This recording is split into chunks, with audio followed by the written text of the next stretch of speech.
Welcome back to the news today. 24-year-old John Calvin is, as he's known, grew up within a powerful Palestinian family. His grandfather was the founder and head of the Muslim Brotherhood in Nablouse, here in Nablouse, the West Bank here, while several other families member held powerful positions in Hamas. He's joining me right now from Edmonton, Canada, to recount a bit of how he went from there to converting to Christianity and seeking asylum in Canada. John, good evening. Thank you very much for joining us. Good evening. So, John, first of all, I know we don't have a lot of time, but just tell me, this is a fascinating story life, and what brought you and what got you to Canada? Well, it is fascinating for other people. It is unfortunate for me, first. What brought me to Canada was the fact that I was threatened. My life was threatened. I was in jail for converting to Christianity. Crossing religion is absolutely unacceptable in the West Bank and for the extremist Muslim community I grew up and was living in. So, just your family is part of Hamas. Your grandfather was one of the founders of the Muslim Brotherhood. When you decided to convert to Christianity, why was that? Because you found out that you are not finding things in Islam that you can find in Christianity, or you didn't like what you saw in your own family? Neither, I would say. What happened is, at the age of 16, I actually deserted Islam for that reason. And that was when I started backing off. At the age of 16, it's public knowledge, I was sexually assaulted after a fight with my father when I crossed the border into the Israeli territories and was caught and put in jail for a little while, and was sexually assaulted by a fellow guy from the same hometown as the one I grew up in. My jailers, the jail administration, the Jewish people that I was taught and indoctrinated since my adolescence to believe that they hated me and hated us and wanted to use every opportunity to just attack and destroy me, have just proved that to be absolutely not the case. They treated me with compassion, with respect, with dignity. They tried to maintain my dignity. They offered me help, humanity. They were good people, and that was the reason I deserted Islam. I know we don't have a lot of time, so I'm gonna skip to why I converted to Christianity. At the end of 2009, I ended up reading the Bible and studying the Bible.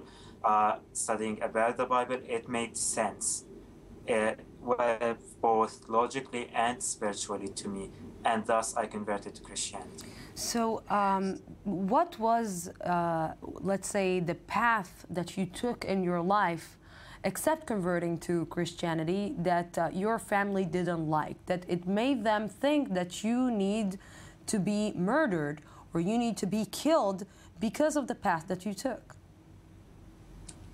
Well, to start with my conversion to Christianity throughout the years, and as I was growing apart of my family and of my Islamic faith, around the age of 16, they always looked at it as a phase that is going to go away. However, after my conversion to Christianity, that seemed to be not a phase anymore. They got it that it is how serious I was about that. Later on, after I came to Canada, my coming out as a gay man, that is also widely unacceptable and is taken not lightly at all.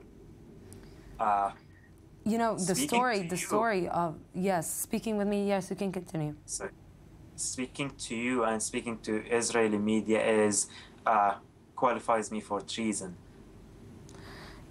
You know, being a gay man in Palestinian society, in a Muslim society, is something that is, you know, in the Muslim society is unacceptable.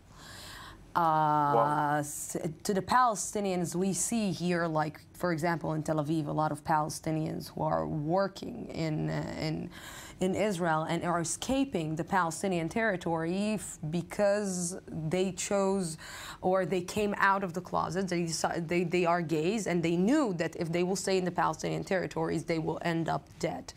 You found a home in Canada, and now this home is deporting you again back to the Palestinian territory to your own death, basically. Why? To simplify a very long and complicated legal arguments, my ties to my family my ties to my family was considered as ties to Hamas.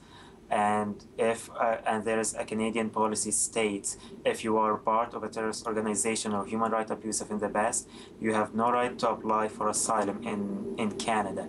Thus, my involvement with family, which qualified me to be defined as a member of Hamas in the past, between the ages of 11 to 16 actively, and until 18 by not renouncing, according to the court, makes me fall under the section that disqualify me from claiming asylum or asking for asylum. So basically, right now, Canada is not accepting you. How long do you have until you will be deported formally from Canada? I have a date right now. The last date I received on a formal piece of paper is November 4th. It says must leave Canada by November 4th.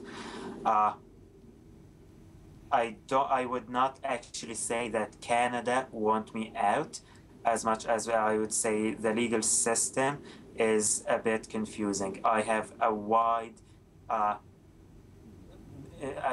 enormous amount of support from Canadians all across Canada. It is overwhelming, and it was surprising.